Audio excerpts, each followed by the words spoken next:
an unerring eye for what is next in fashion, a relentless drive to exceed expectations, delivering the best possible shopping experience. This is Nordstrom. My name is Christina, and these are my colleagues David, Charmaine, Marine, and Felix. As business analysts for TR Management Consultants, we will be providing recommendations for the business and development phase of Nordstrom Canada. In our presentation today, we will be highlighting our vision for Canadian stores, our multifaceted hiring model for Calgary's Chinook Centre, and our design option propositions for Sherwood Gardens. And finally, our to-date financial statements. I'm going to pass it to Charmaine, who's going to talk about our vision for Canadian stores. We all know that Nordstrom is still not really well known in the Canadian market. We hope that after the store in Calgary is opened in 2014, it will gradually become the leading fashion retailer in clothing, accessories, and shoes for men, women, and children. Now we know that in Canada we have similar competitors like Hot Renfrew, Harry Rosen, and Bay. And these companies, they are taking a significant amount of market shares in Canada. So our proposed goal for our company is to obtain a market share percentage of 8% by the end of 2014 and hopefully expand our market to Eastern Canada. Now I'll begin talking about our innovative hiring model that encompasses three major sectors. I'll first begin with our understanding and promoting our corporate culture. Nordstrom treats the customers, their employees, and vendors really well. It is probably why they operate one of the most successful retail stores in the U.S. Nordstrom is also famous for its emphasis on the importance of family. We treasure everyone in the company, we cherish our shared experiences, we celebrate our achievements, and we appreciate one another, just like a big family. So out of all the values we have, family is definitely one of the most important values that make us stand out in the industry. Later in the presentation, I will further talk about how we will incorporate family in our recruitment process. Besides, Nordstrom is also very supportive. We acknowledge employees' efforts, we have high energy, we appreciate healthy competition. Nordstrom is simply a place where it is open to all kinds of innovation and it's fun to work at. It is not just a name, it's a culture. So now we will talk about our first step of recruitment, which is to increase our brand awareness. Okay, so to begin the recruiting process, we thought it would be best to use the marketing and brand awareness strategy. When consumers are aware and interested in a particular brand or company, they're more likely to consider employment there. So I'll discuss three strategic phases that will allow us to present the information most efficiently. First, the interactive phase, second, the engaging phase, and third, the experiential phase. The first phase, which is the interactive phase, is presenting our products and services in an informative way, stressing the ways that will improve customer lives rather than focusing on non-essential benefits. So examples of these will be a Nordstrom launch site counting down the days to opening, or social media outlets such as Facebook, Twitter, LinkedIn. This will generate interest in a hands-on, user-friendly, innovative way. The second phase, which is the engaging phase, brings our products and services to a specific location in a thoughtful and fun way that allows the consumers to experience the brand while experiencing something they enjoy. An example of this is Topshop, which is a UK brand, and they opened up pop-up shops at the Eaton Centre. So basically they would introduce their products to Canada. What Nordstrom can do is also open up pop-up shops and sell samples from various lines of Nordstrom. Also, we could do comparison commercials with real customer testimonies. We could also market to aspects of Canadian culture, the similar fashion sense, as well as being a family-oriented business, as Charmaine mentioned earlier. What this second phase does is accomplish three things: testing the market, gauging customer needs, and increasing interest. And this is important for the final phase, which is the experiential phase. Experiential marketing is defined as the act of connecting consumers with a brand through live interaction. This experience provides consumers with the ability to understand a product or service by using their senses and interacting with it. This is the most important phase as it presents the product and services in the context of how they should be used. Young adults prefer their information to be presented in informative and entertaining ways rather than in straight sales pitches. Experiential marketing surpasses traditional advertising as you meet your customers face-to-face and build interest in your brand. At the end of the day, when customers actually want to participate in your marketing, you will increase your sales and brand equity. Hopefully, this will result in consumers realizing that Nordstrom products are more valuable than what their competitors have to offer, and they will take action to embrace your products and services and identify the brand as something they can believe in. Next, I will be talking about the age demographics and income. After extensive research, we've come up with the conclusion that the target market age for Nordstrom is for the years 18 to 34. This age bracket is fashion-forward, trendy, in the loop, and often working class, therefore having disposable income. They're also a highly elusive demographic and can change their minds on a whim. Even the slightest negative experience or hearing of a friend's bad experience can ruin an entire campaign. The target market income bracket are those who make more than $100,000 per year. They have more disposable income and are more likely to shop at high-end department stores such as Nordstrom. So as you can see in the slideshow, the years 18 to 34 have the most interest in Nordstrom opening in Canada and them taking over Sears. And the household income is the same. The percentage is higher than those who make less. The good news is we can create brand awareness and loyalty among the target demographic through creative campaigns, capturing the attention and hearts of these consumers and influencing their purchasing decisions for a lifetime. Some marketing mediums that tailor to this target age are social medias, like Facebook, Twitter, or YouTube, television commercials, magazine advertisements, as listed on the PowerPoint, newspaper articles, and postings in the mall. Marketing Nordstrom for those who make more than $100,000 in income, I recommend that we implement all of the above, but in a fancier and classier manner. So basically focusing on the idea of luxury. Next, Charmaine will be talking about the recruiting process. So after marketing our company, we'll start our recruitment process. So in the first stage, we will mainly hire sales and support people, and then department managers and store managers. So these are some qualities we look for in those employees.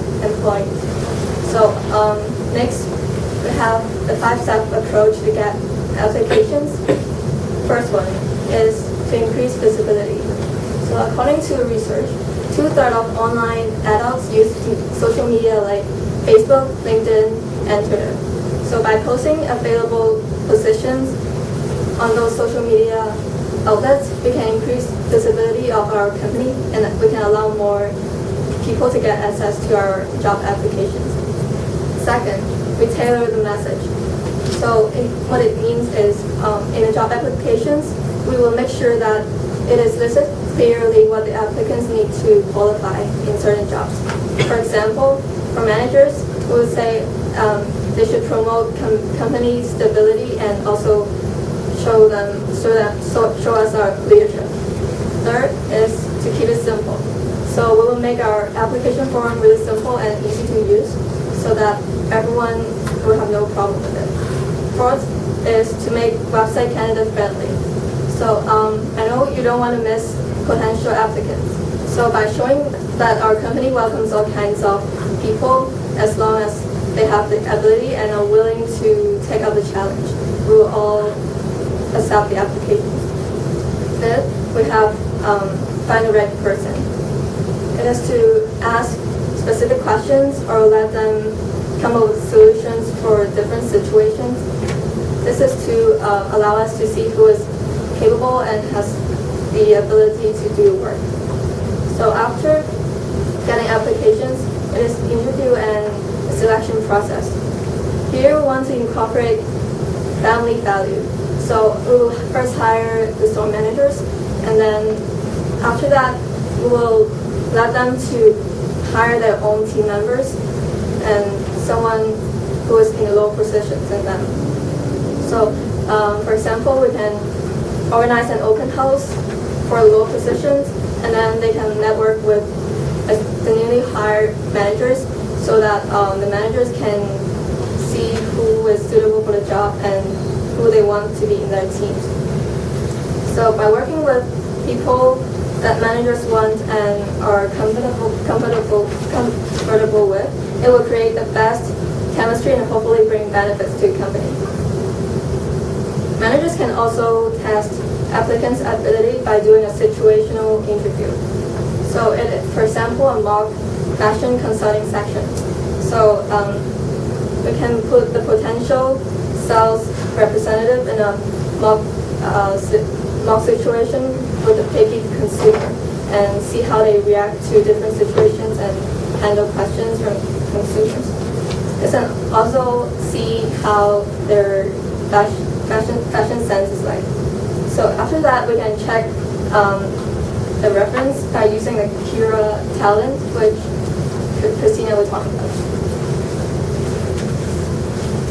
So our innovative method for recruiting is by using Kira Talent. So Kira Talent is a revolutionary online-based interview and screening platform. So it was founded by a University of Windsor graduate named Emily Cushman, and she then went on to be an entrepreneur, creating Kira Talent. Nordstrom values cutting-edge technology and revolution, so it's basically a no-brainer for us to team up with this new startup company. It almost eliminates the need for traditional HR departments because it's so revolutionary. It simulates real interview experiences, but it's far more efficient. So I'm going to talk about how it actually works. So first, the interviewer uploads recorded questions onto the platform. So this could be Nordstrom's head office trying to recruit store managers. So the head office would post questions on this website, and the prospective store managers would answer these questions. This could also be used for store managers trying to hire lower level employees. Next, the interviewer sends the questions to the prospective candidates.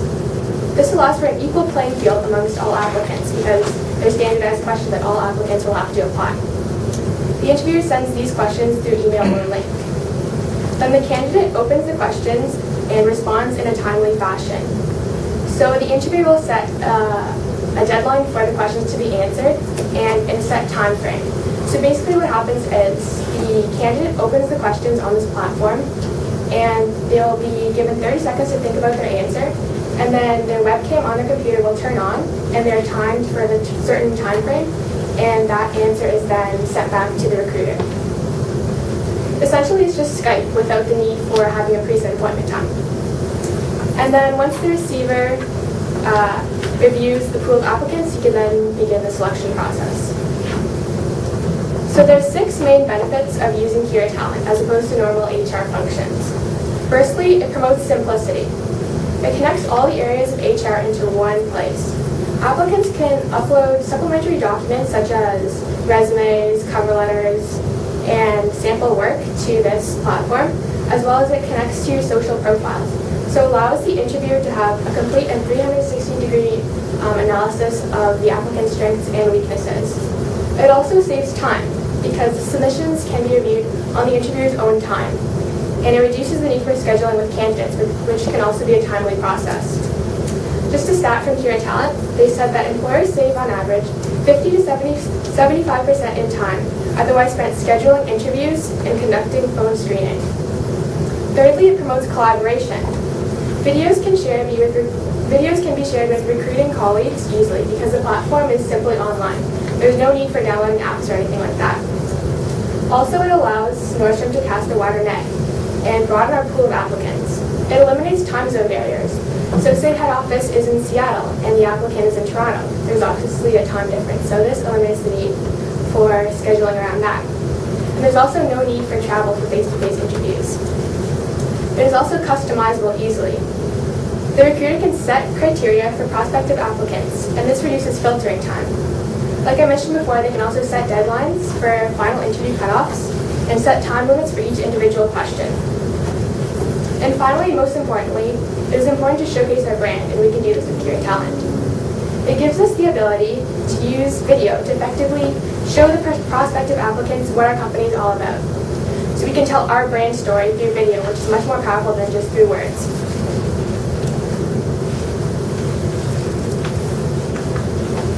Part of the problem that Nordstrom presented with us was choosing a design option for the first floor of Sherby Gardens. We have design A versus design B. The difference between design A and design B is that of the restaurant. If we just look at the numbers right away, can see that everything is quite similar. Annual sales, from the projected numbers, annual sales for the design A is 27.6 million, and design B is 28 million. And even if you compare the contribution margin ratio, it's 37.5% and 37.4%. So those numbers are extremely close. And furthermore, if you look at the operating income, 3.05 million versus 3.024 million. So even from the a numbers perspective, a first look, design A might seem like it's the better choice because there's a greater operating income by about $25,000. They have a greater operating margin, so more of their revenue is turned into profit at 11.5%, 11.05%, and they have higher margin of safety as well. But however, part of Nordstrom's culture is to always have a restaurant in their stores. And culture is important. It is the identity of an organization. So if you break down design B, the restaurant and retail, into its separate parts, we can see where the difference really lies. Now the retail part is scheduled to be around 66,000 square feet, and the restaurant is 3,000 square feet. Now the retail part, all the numbers are pretty similar originally because nothing has really changed. It's just that there's less square feet, so the sales are a little bit less, but everything is proportionate, so not much has changed there. The biggest difference lies in the restaurant. Now, as you can see, the restaurant has a really high projected sales per square feet at $550. But however, after all the variable and fixed expenses, only about 1.52% of every dollar that we make will go into the operating income. So right now, for the projected numbers, if we sell 1.65 million, only $25,000 goes into our bottom line, and that is kind of risky. And even more, and to add on to that, if we look at the break-even, the sales per square feet at the break-even point, it's $541.67. That is only about a $9 difference from the projected. It's about like a 10% difference. So even if your sales prices, projected prices decrease by 10%, you're not going to be making any money.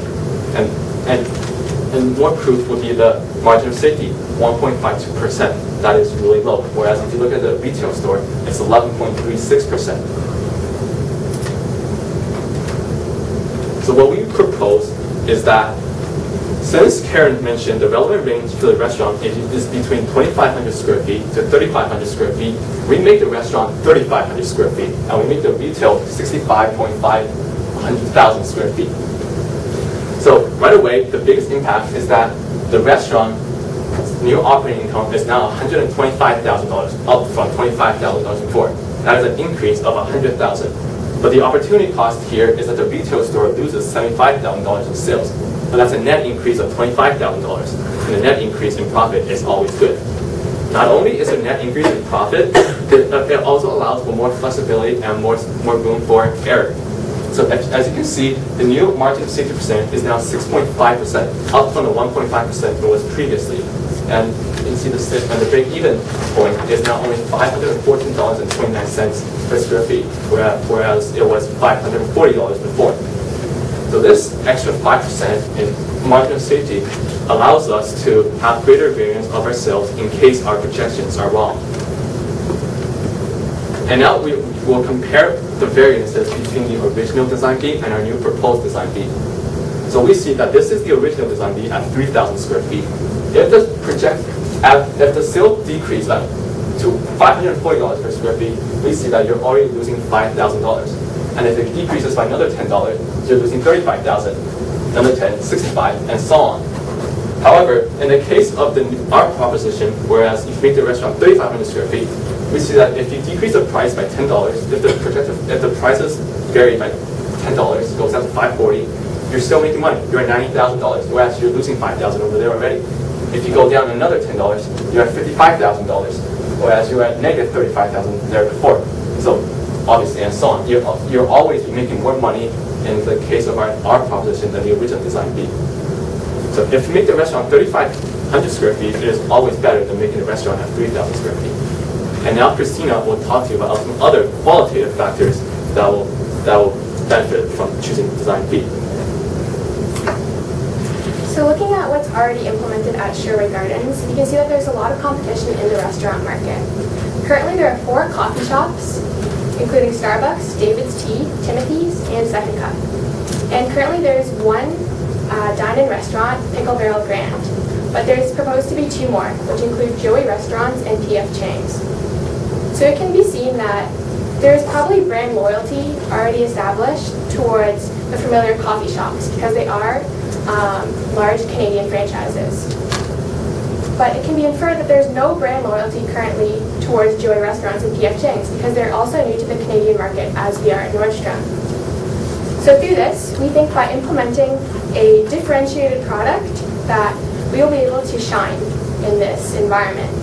So our proposal is to use Nordstrom's marketplace cafe concept because it differentiates us from the dine-in restaurants as well as the coffee bars. So we'll be trying to promote on-the-go, high-quality gourmet food products. Faster service in the dining restaurants, but higher quality and more selection than the coffee shops. Here's just a map of Sherwood Gardens right now. This is where Nordstrom is proposed to be, and a restaurant would be inside Nordstrom. And you can see the red triangles here are the locations of the current coffee shops, as well as right here is Pickle Barrel Grand, where the premium casual dining is. The location right now of Joey restaurants and PF Chang's is unknown, but in total there will be 3 dining restaurants at Sherwood Gardens. So now Felix will be talking about the important financial ratios in our current situation. Okay, so next we'll be moving on to the financial statement analysis for Nordstrom Canada. So as all you have sheets of financial statements that you already have. So please take a look at the statements of financial position, which is also on the balance sheet. So on the balance sheet, take a look at retained earnings is negative balance. Retained earnings is basically calculated by using the net profit generated by the company minus the dividend paid out to all the shareholders. For this case, there is no sale generated yet because the company just started in November. Therefore, it only incurs a net loss, which furthermore implies that there is no dividend being paid.